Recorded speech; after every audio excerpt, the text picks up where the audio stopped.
top. I think this is top. Top, no? Trompo? Ha? Top.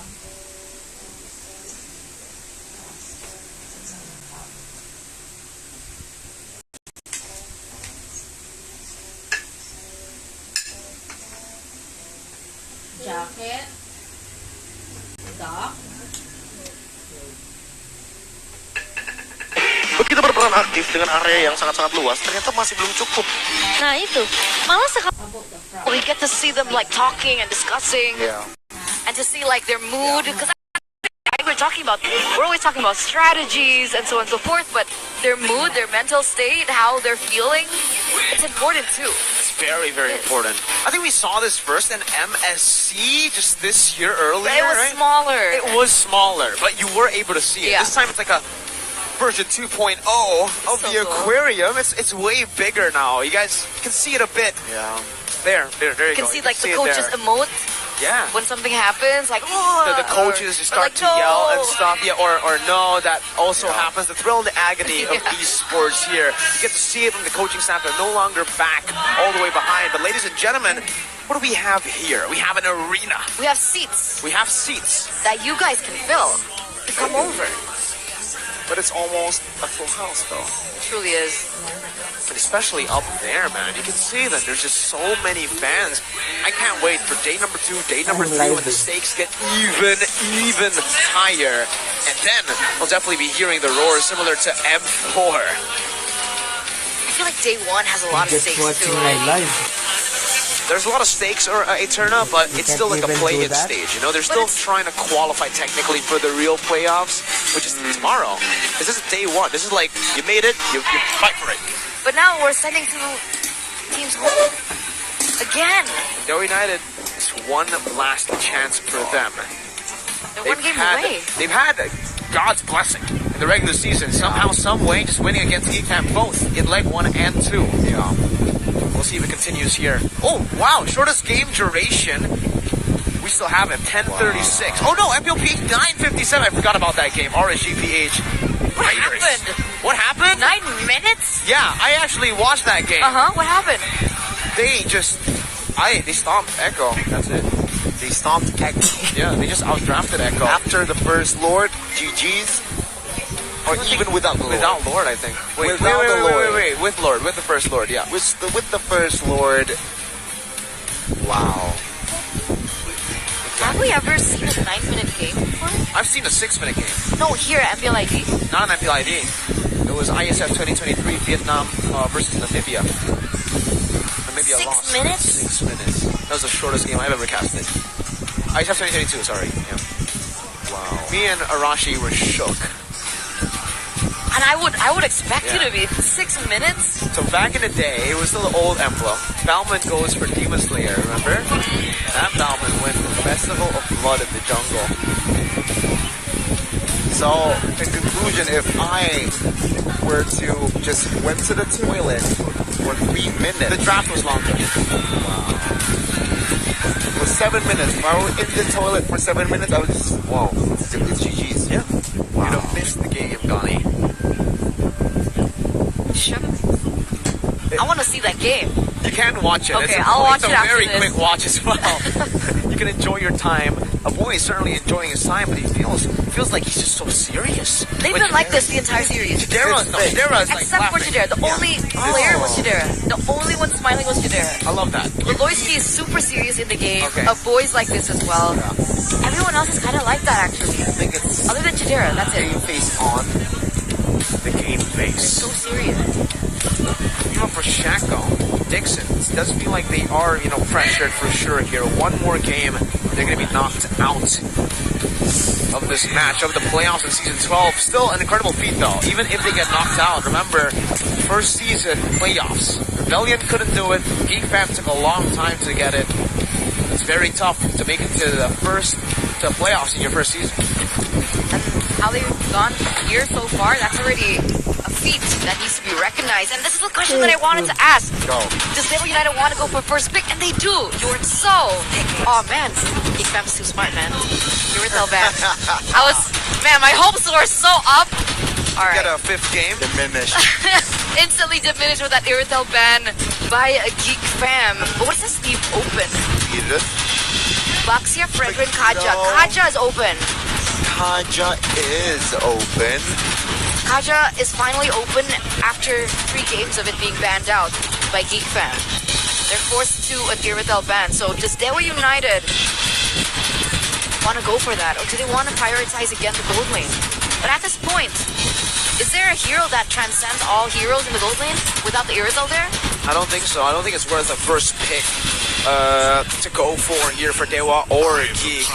Yeah, they will go for the Kaja. It's finally been left open. This is a pick that I would say Shaco has been able to find a lot of success on. And for Shaco, at this point, yeah, maybe not. Don't go for the healers, right? Don't go for the utility. Go for something flashy where you can get your hands dirty. And the Kaja is certainly something like that. For sure, here. Sticking to his roots, sticking to his own play style. At least see here, what will Geek respond with, right? My guess is they surely secure Terizla. And if they want to take the Divine Judgment away, take the Valentina away.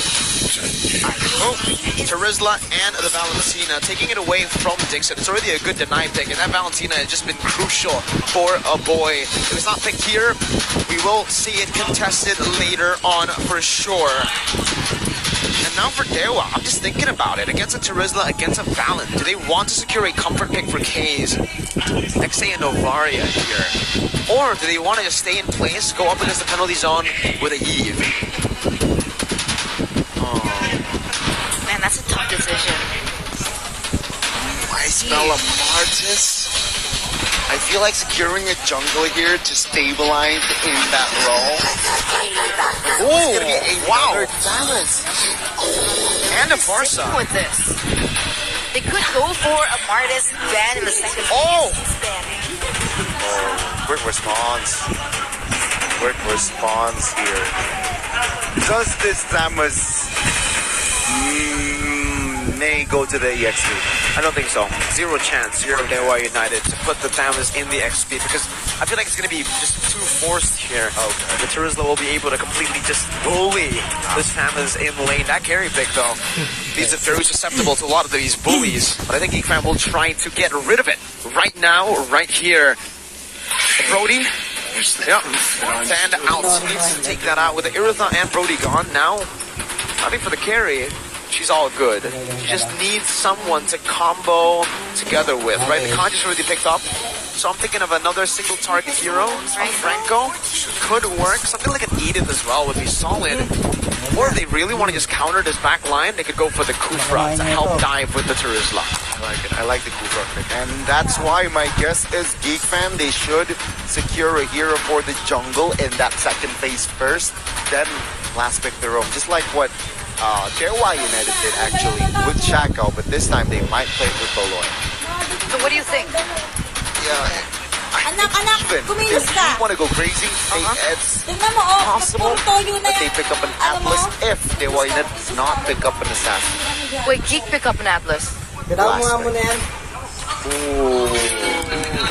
There's a Purify build. I mean, you can go for Purify on this Barca, but yeah, But they are... technically you can overwhelm them because you still is have true. the penalty zone. Penalty Zone and a Valentina that can still feather Airstrike, or even a Kaja Divine Judgment, right? So yeah, they can definitely overwhelm that Purify. And also, looking at the picks, they've denied and banned out the picks that can, in the gold lane, that can use that Purify or Sprint, right? I mean, the swap. Something else that could work, that can go Purify, is the Claude. But it has fallen off a lot recently in this meta, in this patch. Not to say that Watt can't pull it off, but it is going to be very difficult up against a Valentina that can terrify you. And a carry in lane that actually is one of the heroes that does really well against the Claude. It's an Edith ban coming through. It's a denied away from Beloy. Ruby, Franco, and Akai. They go for the Akai, alright. Martis? Thamus jungle. I don't think they're going to Oh Martis. yeah, Thamus jungle. Thamus jungle. Beatrix, gold lane? Against Akai. It might be tough. It's tough Is it for a anything. CC? Wow, do you smell Nixia here? Can you pull off a Nixia? She's so immobile. Oh man. Excellent. Export. Okay. The export is great here against the Akai and the Terizla, actually. A great pick, and it's also a comfort pick for Dixon.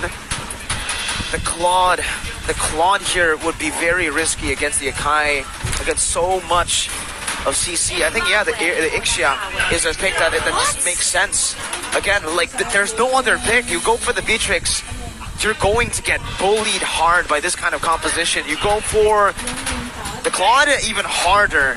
The only real answer is the Ixia. The Irizal, in my opinion, would be the best answer, but again, ban out.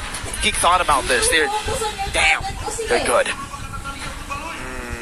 Last pick. Does Melissa not work? No, not really. Attack speed, yeah, is very, very tough here.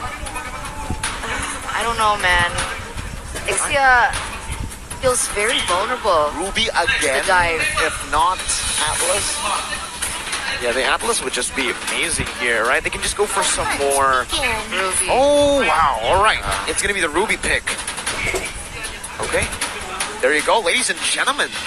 The draft's coming in. What do you think? I think Dewa, even though they picked up the Ixia, they have a solid front to back, guys. I'm not going to lie. They have a solid damage output. They might actually have more damage than Geek when it comes down to a clean front to back. I'm scared for the Ixia, man. You are scared for the... I don't know. The I Ixia lane is... feel like it's PTSD. I know it's been working lately in other regions. So we'll finally see it come alive here in the playoffs. Whether or not it will work, it's going to come back down to the execution. And I'm intrigued.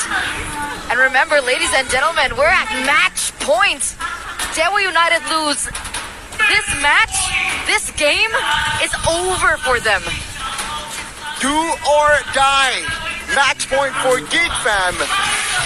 Or will it be the conductor, Watts, leading this quartet and orchestrate and demonstrate a harmony masterpiece to equalize in this series? Mobile Legends. Let's see it. Brave Smite for Luke. I'm going to be looking at Watts here. Quantum Charge, Shaco as well. 3 QCs. A lot of mobility that they're going to be trying to utilize in this composition, in these skirmishes. Meanwhile, for Geek Fam, they're relying on that combo together. They need to lock down the Dewa members from running away or getting out of range of Chidera's range. Am I seeing it right? Luke has no flicker. Now let's see. Stun breaks. Dixon now, though, will lose his Viraga armor, but Shaco will loop to poke damage. Yeah, by the way, this is a horrible lane for the carry. Carry gets bullied by anyone who outranges her. And Ixia, talking about range, you know what she does, man. You can already see the impacts of this up top. The Ixia is already winning in this lane. And even if Chidera goes in for like an all-in, Watt can just sustain back up. I think that's the main highlight for me. The fact that she's able to regen in that lane, stay a little bit longer, sustain better, and not having to retreat like we see on screen there. Carry already forced a recall earlier on, and if this goes the way that Watt plans, he can actually force Carry to miss a few minions there and get that advantage in terms of gold. For sure.